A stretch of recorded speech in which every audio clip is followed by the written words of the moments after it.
जैसा कि आप सबको विदित है कि 12 तारीख को थाना सायरा पे एक रिपोर्ट मिली थी गुमशुदगी की वृद्ध दंपत्ति की।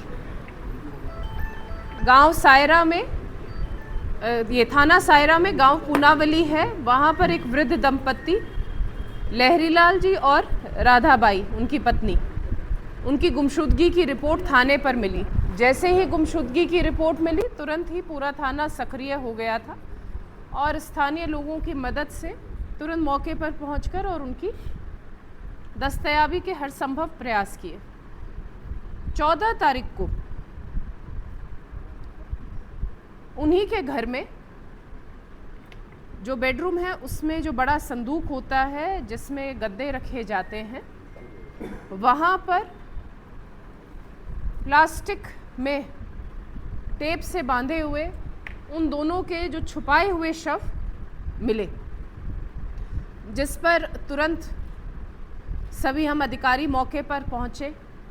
एफएसएल, एमओबी, डॉग स्क्वाड मौके पर बुलाया गया, एमआईयू की पूरी टीम वहां पर गई और महत्वपूर्ण साक्ष्य जुटाने का प्रयास किया गया। चूंकि घटनास्थल पर एक तो ये ब्लाइंड मर्डर था और घटनास्थल पर बहुत ही ज़्यादा कम साक्ष्य थे, हमारे लिए एक बहुत बड़ी चुनौती था कि इस घटना को कैसे खोला जाए। चूंकि 2 दिन तक जिस घर में परिवार वालों ने निवास भी किया, जिस कमरे में परिवार वाले सोई भी, उसी कमरे से उन दोनों की लाश गुमशुदगी के 2 दिन के बाद मिलना।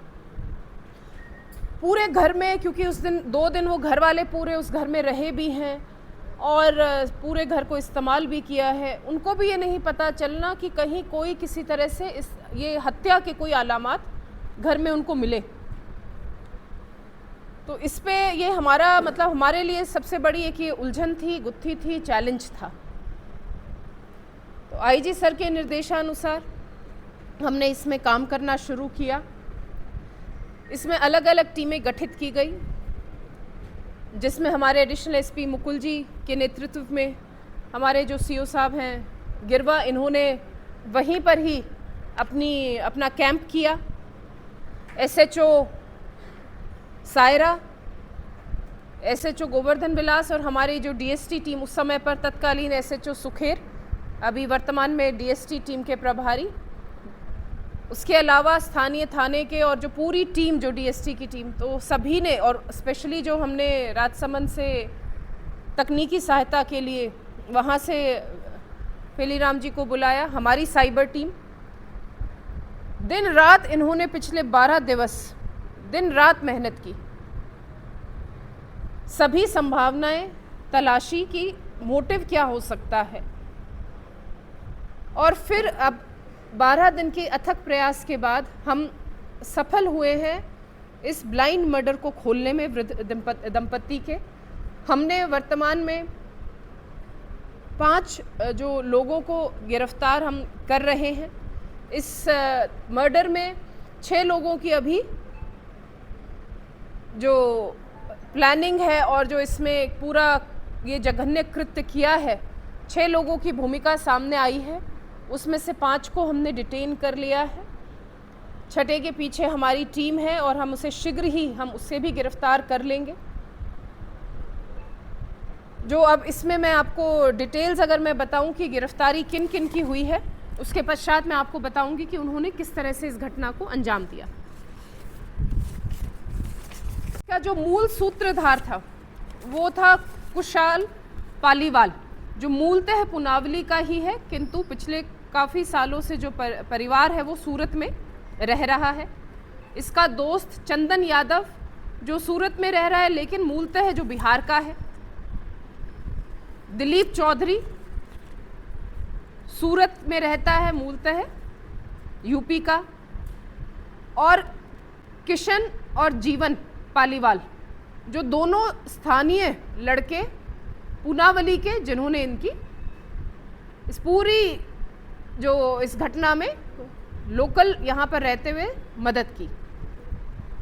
तो अब मैं तरीका वारदात अगर मैं आपको बताऊं तो इसमें जो मुख्य आरोपी है जो कुशल, वो मूलतः ये पूनावली गांव का ही है। इसके जो दोस्त हैं दोनों, चंदन, उसके अलावा अपने विकास, दिलीप, सूरत में इनकी मुलाकात हुई। ये जिम वगैरह जाते थे तब ये इनकी मुलाकात हुई, इनकी दोस्ती हुई। इनके जो रहने के तरीके थे वो बड़े अय्याशी से ये रहते थे, बहुत पैसे उड़ाते थे। तो इन्होंने उधार ले रखा था, इनका लोन भी बहुत हो गया था, अब उससे ये परेशान हो रहे थे। तो ये काफ़ी समय से तलाश रहे थे कोई ऐसे व्यक्ति की जहाँ से ये इस तरह की जघन्य अपराध ये कर सके और ये पकड़ में नहीं आए, आसानी से ऐसा ये घटना कर सके। तो पिछले 1-1.5 वर्षों से इनका इसी तरह से तहत से ये मतलब ढूंढ रहे थे कि कोई टारगेट इनको मिले। तो जब ये इधर गांव में आता तब इसको ये पता चला, कुशल को, कि एक ऐसे वृद्ध दंपत्ति यहाँ रहती है और ये जो व्यक्ति है लहरीलाल, ये लोगों को उधार पर पैसे देता है। तो ये इनके पास खूब पैसे हो सकते हैं। ये इसने अपने दोस्तों के साथ साझा की बात, दोस्तों ने पूरी प्लानिंग की और फिर ये सभी वहाँ से एक ब्लू ग्रैंड विटारा गाड़ी में आते हैं। चारों जो उधर सूरत के जो अपराधी हैं, आरोपी हैं, 9 तारीख को यहाँ आते हैं। 9 तारीख को इनसे आपस में मिलते हैं, पूरी प्लानिंग के कि आज ये घटना करें। 9 तारीख को इनको चांस नहीं मिलता, फिर ये 10 तारीख को जाते हैं। 9 तारीख को ये इनके घर भी गए, इनमें से जो 2 व्यक्ति इनके घर भी गए, वहाँ पर खाना भी खाया, क्योंकि ये कुंडली वगैरह देखते थे। जो लहरीलाल जी थे वो कुंडली देखते थे, वो लोगों को इस चीज़ में मतलब अपने राय मशवरा देते थे। लेकिन 9 तारीख को इनको जैसे हिसाब से ये लोग आते रहे तो मौका नहीं मिला। फिर ये 10 तारीख को ये सुबह पुनः गए इस वारदात को अंजाम देने के लिए। 10 तारीख को सुबह दरवाज़ा बंद मिला, तो ये फिर शाम को अपने जो ये स्थानीय जो 2 इनके सह आरोपी हैं, इन्होंने इनसे संपर्क करके ये इनको स्पेशली अंदर लेकर गए। किसी बहाने से इन्होंने दरवाज़ा खुलवाया शाम को और फिर ये महिला को लेकर अंदर गए और लहरीलाल से मिले और उस समय पर एक ने पीछे से वो दरवाज़ा खोल दिया। तो इनमें से जो ये कुशल पालीवाल है, ये शाम को उसके बाथरूम में जाके छुप गया और फिर उसके बाद वो दोनों निकल लिए। दोनों वृद्ध दंपत्ति ने अपना गेट बंद कर लिया और फिर उसके बाद कुशल ने वेट किया कि वो कब सोएं, उनके सोने का इंतज़ार किया। जब वो सो गए, उसको लगा कि ये सो गए हैं, उसके बाद अपने दोस्तों के पास उसने मैसेज किया कि ये सो गए हैं, अब आ जाओ। वो पूरी तैयारी के साथ आए थे। जब ये पहले भी 1 दिन पहले घर आए थे और इन्होंने बातचीत की थी, उस समय पर जब ये घटना को सोच रहे थे वारदात को अंजाम देने की, तब वहीं से इन्होंने एक हथौड़ा भी घर से ही ले लिया था। इनको दिख गया था कि यहाँ पर हथौड़ा रखा है, तो वो उसको वो उसको उस दिन ले ही आए थे साथ में। फिर शाम को ये प्लास्टिक के बैग और जो अपनी ये सेलो टेप होती है चौड़े वाली, वो और ये हथौड़ा, सब चीज़ें ये साथ में लेकर आए।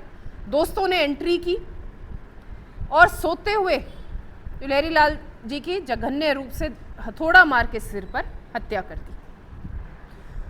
महिला जो थी राधाबाई, वो ये ऊपर वाले कमरे में हुआ, महिला नीचे वाले कमरे में जिसमें संदूक था उसमें वो अंदर से किवाड़ को बंद करके सोई थी।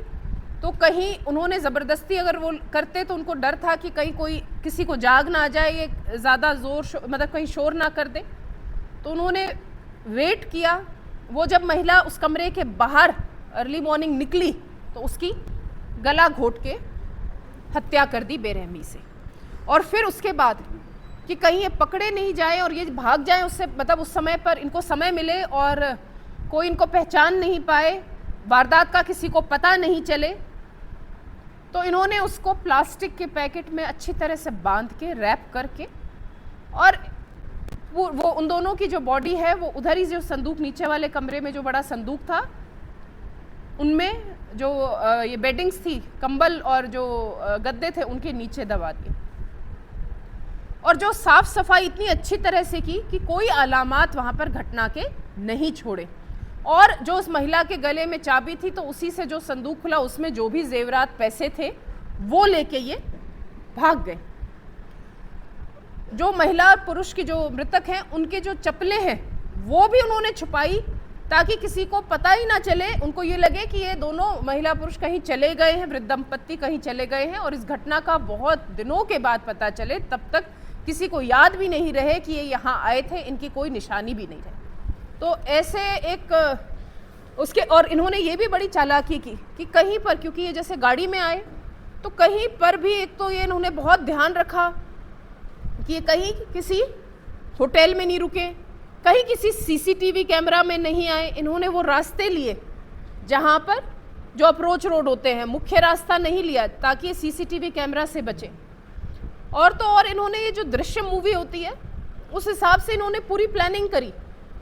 ये जैसे दो दोस्त पहले दिन 9 तारीख को, जो 2 दोस्त हैं पहले दिन उस घर में गए थे और फिर उसके बाद की घटना को ये अंजाम देंगे, तो जो नहीं दे पाए तो उनमें उनके फ़ोन अपनी जो शेष जो 3-4 ये हैं आरोपी हैं उनकी गाड़ी में रख के उन्होंने वो फ़ोन मतलब वो गाड़ी घुमाई ताकि उनकी लोकेशन जो है वो इधर उधर घूमती रहे और एलिबी जो है उनकी रहे कि पुलिस को किसी उन पे शक नहीं हो।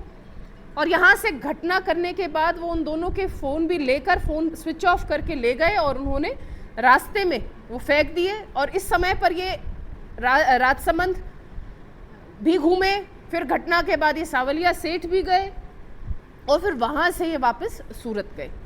तो जो पूरी घटना आप सुन भी रहे हैं, मतलब जिस हिसाब से इन्होंने पूरी प्लानिंग की, काफ़ी महीनों से समय से ये प्लानिंग कर रहे थे, पूरी प्लानिंग के साथ ये सूरत आए और यहाँ वाले अपने सह आरोपियों के साथ मिलकर उन्होंने घर में प्रवेश करके और इन वृद्ध दंपतियों की बिल्कुल जघन्य रूप से इनकी जो हत्या करके और ये वहाँ से जो पैसा और जेवरात लेकर भाग गए। लेकिन हमारी जो ये टीम है जो पीछे खड़ी है, जो मेरे साथ अधिकारीगण बैठे हैं, इनकी इतनी मेहनत और इतने प्रयास इनके सफल रहे कि 6 में से 5 आरोपियों की गिरफ्तारी आज हो चुकी है और छठा भी हमें पूर्ण रूप से विश्वास है कि जल्द ही गिरफ्तार हो जाएगा, ध्यान में आ जाएंगे। ये तो अभी शुरुआत में जो इनसे पूरा मुख्य घटना के बारे में पता लगा है वो है। उसके बाद जो ये रकम लेकर गए हैं, जो ये जेवरात लेकर गए हैं और उनकी रिकवरी, वो अभी हम अनुसंधान में सारा स्पष्ट हो जाएगा। और जिस हिसाब से इन्होंने घटना की है तो हम इनका पूरा पहले का पूर्व का भी, क्योंकि ये सूरत रहते हैं तो आपराधिक रिकॉर्ड वगैरह हमें वहीं से ही प्राप्त होगा और इस तरह की क्या कोई पहले भी कोई घटना करने का इन्होंने प्रयास किया है की है, उस बारे में भी पूरी विस्तृत इनसे पूछताछ होगी। ये सेम गांव में जो ये मुख्य है कुशल जो पालीवाल है, वो तो उसी गांव का रहने वाला था। जो इसके साथी 2 हैं, जीवन और एक अन्य जो लोकल है, वो आपस में, ये कुशल और जीवन जैसे ये आपस में रिश्तेदार हैं।